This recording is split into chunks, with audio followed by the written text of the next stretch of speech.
পাকিস্তানি লোকদের সাজায় খাবার দিলাম দেখে কফিল আমার সাথে কি করলো ভিডিওটা দেখতে থাকুন। আসসালামু আলাইকুম, কেমন আছেন সবাই? চলে আসলাম আপনাদের মাঝে আরও একটা নতুন ব্লগে। তো এখানে আমি সকালবেলা চা বানাচ্ছিলাম, তো আমাকে একটা আপু বলছিল যে আপু তুমি চা কিভাবে বানাও, আমাদেরকে একটু ডিটেলসে দেখায়ও।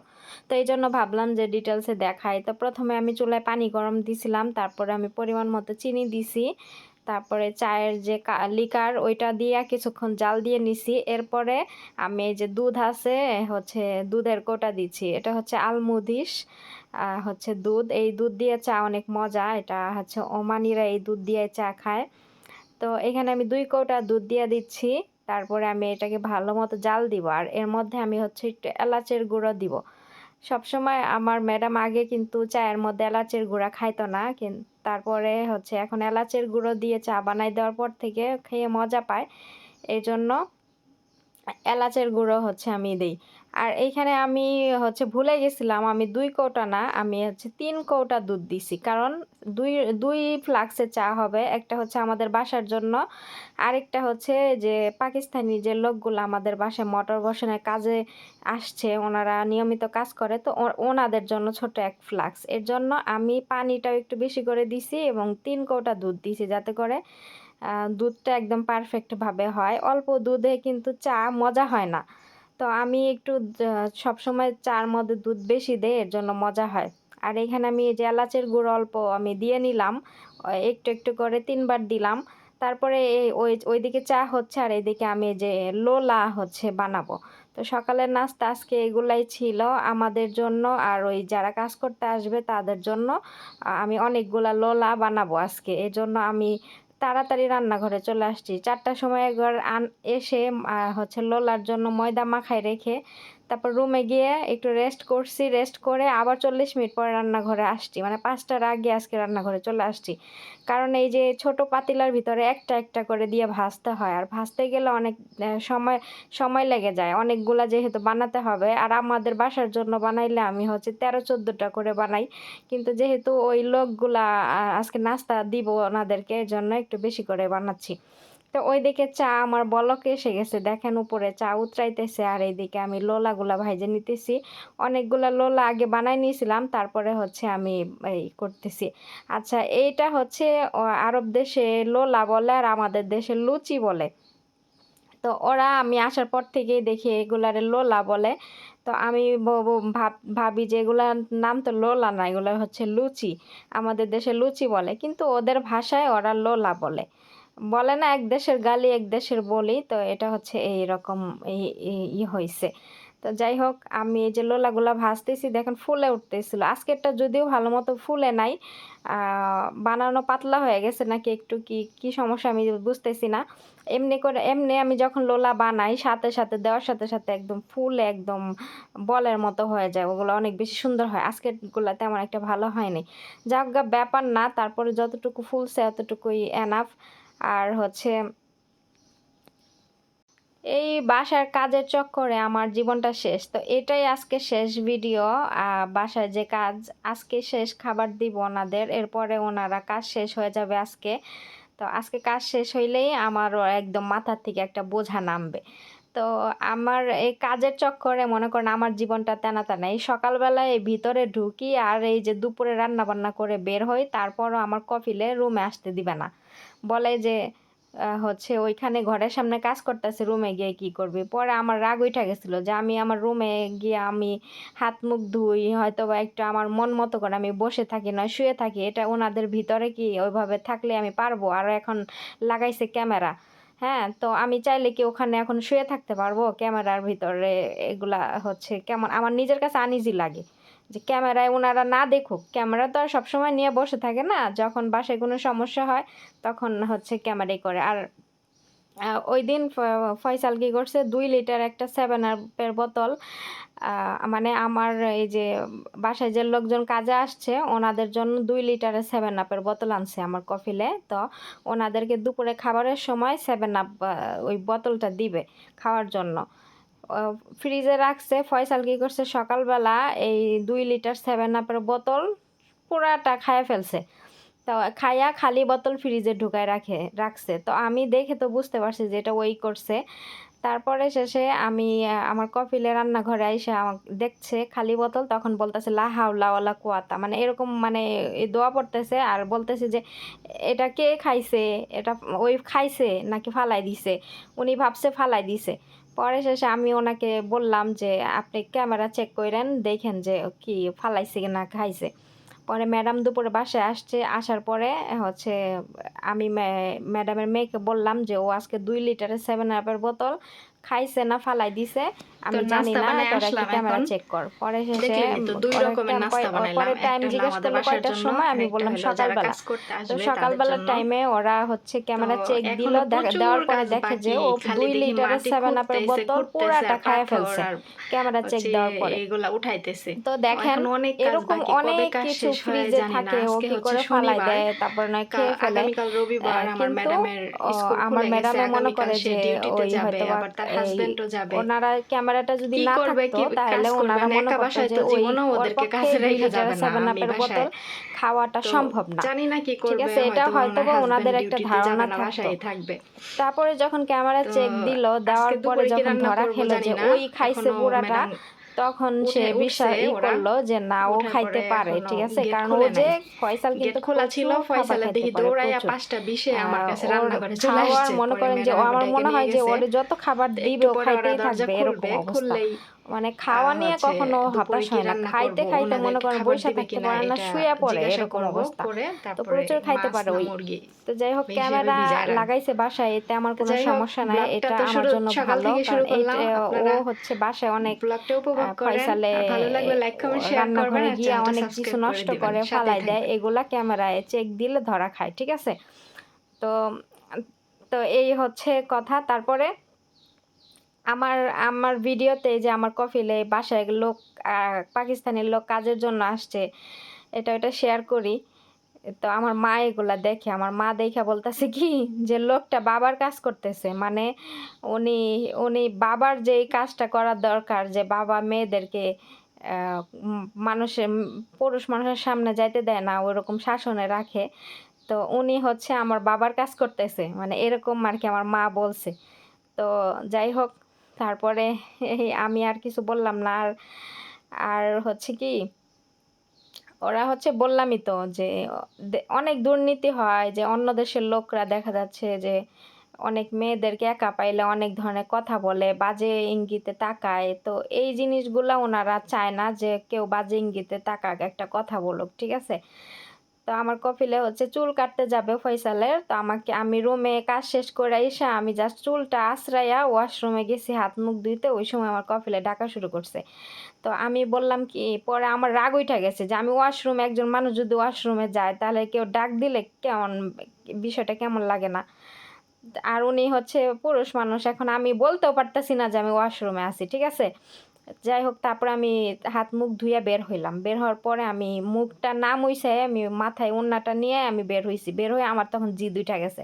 পরে আমি আমার কফিলরে বলতেছি যে আমি 5 মিনিটও হয় নাই রুমে গেছি, আপনি এরকম করে ডাকতেছেন কি লেগা। পরে বলতেছে যে আমি সেলুনে যাবো, ফয়সালরে নিয়ে, বাসায় কেউ নাই, তুই একা থাকবি, তুই ওই ঘরে বয়ে থাকি কি করবি, তোর ঘরের সামনে ওরা কাজ করতেছে, ওইভাবে তোরে রাইখা যাবো না, তুই আমাদের ভিতরে আইসা দরজা আটকায় বসে থাক, এগুলা বলতেছে। পরে আমি আমি পরে একটু চাইতে গেছিলাম, যাই হোক গা, যে আমার ঘরে কোনো কাজ থাকতে পারে না, আমি যাইতে পারি না। তো বলে যে তুই হাত মুখ ধুবি, আমাদের ভিতরে ওয়াশরুম আছে, এখানে ধু, ঘরে এখন যাইতে হবে না, আমি যখন আসবো তখন যাবি। পরে এসে আমি আর কিছু বলি নাই। তো তো এগুলা হচ্ছে আমার মার কাছে বলছিলাম, আমার মা এর জন্য বলে যে লোকটা বাবার কাজ করতেছে। তো এইখানে আমি মুরগির মাংস দেখেন 2টা মুরগি ফ্রাই করছি, আর এই যে ফ্রাই করার সময় যে পানিগুলো উঠছে, এই পানিগুলা আমি দিয়া বিরিয়ানি রান্না করব। এই মুরগি ফ্রাই করার সময় যে এক্সট্রা যে পানিগুলা উঠে, মশলার পানিগুলা, এই পানিগুলা বিরিয়ানির মধ্যে দিলে অনেক বিরিয়ানির টেস্টটা অনেক বেশি বাড়ে। তো আমি চামচ দিয়ে উঠায় উঠায় দিচ্ছিলাম, আর সম্পূর্ণ দিব না, একটু রাখবো, কারণ মুরগিটা এখনও ভালো মতো সিদ্ধ হয় নাই, আর কিছুক্ষণ রাখতে হবে, তাহলে সিদ্ধ হয়ে যাবে, সেক্ষেত্রে একটু পানির ওখানে রাখার প্রয়োজন। তারপরে এই যে আমি পানি বলক আসছে, এখানে আমি চাল দিয়ে দিলাম।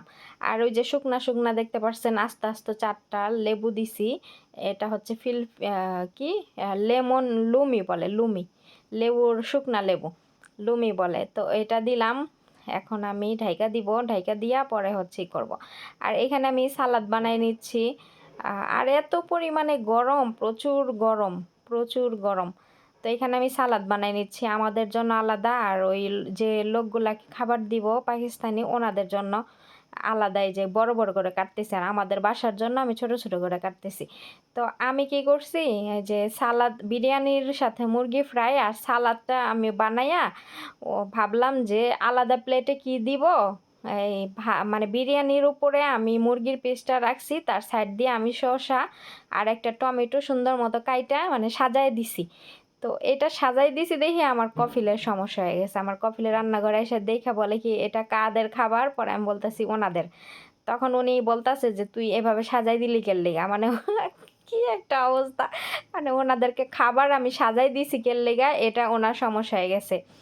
পরে আমি বললাম যে কি হয়েছে, এই সালাদটা যদি আমি আলাদা দেই তাহলে আলাদা একটা প্লেটে দিতে হবে। এর জন্য আমি চাচ্ছিলাম না যে আলাদা একটা প্লেটে ওনাদেরকে দেই, এক প্লেটের মধ্যে বিরিয়ানি আর হচ্ছে মুরগির মাংস ফ্রাই করা আর এই যে সালাদ একটার মধ্যে আমি সাজাইয়া কাবার করে রেখে দেই, ওনাদেরকে একটা প্লেটে দিয়ে দিবেন, ওনারা খাবে।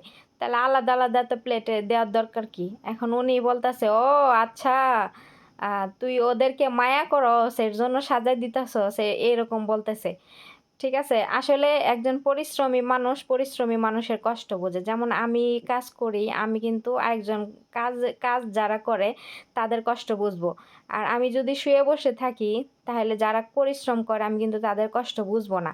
তো এত পরিমাণে গরম, আমি রান্নাঘরে টিকতে পারতেছি না, আর ওই লোকগুলা বাহিরে রোদের মধ্যে কাজ করতেছে, ওনাদেরও হয়তো অনেক খারাপ লাগতেছে, এই জিনিসগুলো আমি ফিল করি। আর একটা বাসার মধ্যে ওনারা কাজে আসছে, তাতে কি ওনারাও তো মানুষ, তাই না? তো ওনাদের আমি আমার মতো করে সাজাইয়া খাবার দিছি, তাতে সমস্যা হয়েছে, কিন্তু আমার কফিলের সমস্যা আমি মানে সাজায় দিলাম লেগে, এটা নিয়ে আমার সাথে মনে করেন এই যে মানে করতেছে। তো আমি বললাম যে আপনি এত কথা বললেন না, আপনি যদি এটা নিয়ে সাজাই দিছি, এটা নিয়ে যদি কোনো সমস্যা হয় তাহলে আপনি এখান থেকে শসা আর টমেটো উঠাই নিয়ে যান গা, উঠাইয়া তো ফালাই দেন গা, এগুলো দেওয়ার দরকার নেই ওনাদের। পরে উনি আর কোনো কথা বলে নাই, চলে গেছে। তো ওরা আসলে মনে করেন যে অন্য দেশের মানুষকে না একটু দাম কমই দেয়, বুঝছেন? ওরা মনে করে যে এরা অন্য আমাদের দেশে খাবার নাই, আমাদের দেশে ভাত ভাত নাই, কিছু নাই, আমরা এই জন্য এখানে পড়ে আছি। আসলে কিন্তু বিষয়টা এরকম না। আমরা নিজে হয়তো বা আমাদের দেশে ভালো কোনো চাকরি আমরা করতে পারবো না, পড়াশোনা যেহেতু করি নাই ওরকম, তাহলে ওই এই জন্য প্রবাসে আসছি। তাই বলে আমাদের দেশে কিছু নাই এরকমটা কিন্তু না। তো এইখানে দেখেন এই যে আমি ওনাদের বা এই যে বিরিয়ানি আর মুরগির পিসটা এভাবে সাজাই দিছি, তো এটাই হচ্ছে তার সমস্যা হয়েছিল যে আমি এভাবে সাজাই দিলাম লেগা। পরে যাই হোক ওনার মতো উনি বক বক করছে, আমার মতো আমি কাজ করছে, আমি আর কোনো কথাই বলি নাই। তো এইটা ছিল বিকালের পর্বে। বিকালে আমি আজকে হচ্ছে বার্গার ভাজতেছিলাম, আজকে হচ্ছে বার্গার হচ্ছে খাবে ওরা রাতের খাবার। তো এই যে এই কড়াইটাতে মনে করেন এই ফ্রাই প্যানটা লাইগা পড়ে, ফ্রাই প্যানটার ইটা নষ্ট হয়ে গেছে, ভাজা লাইগা পড়ে, এই জন্য পরে আমি ফ্রাই প্যান পাল্টাই দিছি, না এইভাবে আমার উঠাইতে কষ্ট হচ্ছিলো, বার্গারগুলো ভেঙে ভেঙে যেতেছিলো, এই জন্য আমি পরে হচ্ছে অন্য একটা ফ্রাই প্যান আসতে ভালো, ওইটা আবার ওইটা আমি নতুন, ওইটা আমি কিনে আনা দেওয়ার পরে একসাথে আমার ম্যাডাম 3টা ফ্রাই প্যান কিনে নিয়ে আসছিলো, আমি 2টা ব্যবহার করছি, আরেকটা আমি করি নাই, ওইটা ভাবে রেখে দিছিলাম।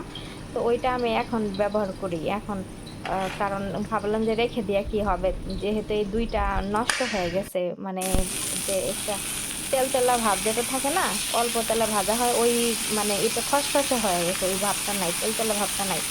তো ফ্রাই প্যান দেখেন অন্যটা এখন চেঞ্জ করে দিচ্ছে, এখন খুব ইজিভাবে বার্গারগুলো আমি উল্টায় ফেললাম, আর ওইটাতে কিন্তু লাইগা লাইগা পড়তেছিল।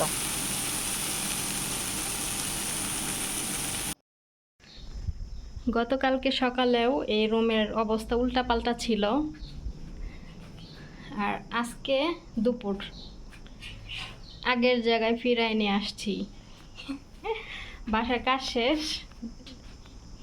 দেখাই ওই যে সিলাপ, এটা আগে ছিল না, এটা খুইরা, এটার নিচে মোটর বসাইছে, পানির পাইপ দিছে, তারপরে এই যে এখান থেকে লাইন দিছে, তারপরে এই যে এখানে লাইন দিছে। এখন কথা হইল গিয়া এখানে 2টা সকেট, 2টাই বুকিং, একটা লাইটের আর একটা পানির মোটরের। এখন আমি মান্তি ফ্ল্যাগ কেমনে লাগামু, আয়রন কেমনে করবো, পরে গতকালকে ম্যাডামরে ছবি তুলে দিয়া বলছি যে দেখাইছি যে এটা দুইটাই বুকিং। এখন এটা কেমনে কি করবো, এখন মান্তি ফ্ল্যাগ ওইখানে যদি সেট কইরা এই তারগুলো একটা সকেট যদি মান্তি ফ্ল্যাগে জয়েন দেই তাহলে ওই তার আসবে না, তার ছোট, কিন্তু এটা আসবে পানির লাইন যেটা এটা আসবে, কিন্তু এটা ওই যে উপরে পেঁচায় রাখছে। এখন এটা আমি তো ধরবো না, আমার কফিলরে বলতে হবে, উনি ঠিক করে দিবে। এই জন্য এই রুমে এখন আয়রন করতে পারতেছি না। আর এই রুমে যে টেবিলের যে কম্বল ছিল আগেরটা ফালাই দিছি, ময়লা হয়ে গেছে, নষ্ট হয়ে গেছে, এটা নতুনটা বিছাইছি। আর এইখানে দেখেন সিমেন্ট 1 বস্তা বেচা গেছে, তো এইখানে রেখে দিছে। আর এইখানে এই যে জিনিসপত্র আনার জন্য ট্রলি আনছিল কিনা কোনো লাভ নাই, মানে এই ট্রলি দিয়ে জিনিসপত্র আনা মানে কষ্ট হয়ে যায়, আমি টানতে পারি না, অনেক ভারী হয়ে যায়, ট্রলিটা অনেক ভারী, হালকা না। আর এই যে আলমিরা, যে ফ্যানেও কোনো কাজেরই না, গরম বাতাস। এই যে বাইরের পরিবেশ। তো এখন দেখেন একদম অনেক রোদ। তো এখন আমি রুমে যাব, হাত মুখ ধুবো, একটু জিরাবো, রান্না বান্না করলাম, অনেক কাজকর্ম করলাম, রুমে গিয়ে একটু রেস্ট করি।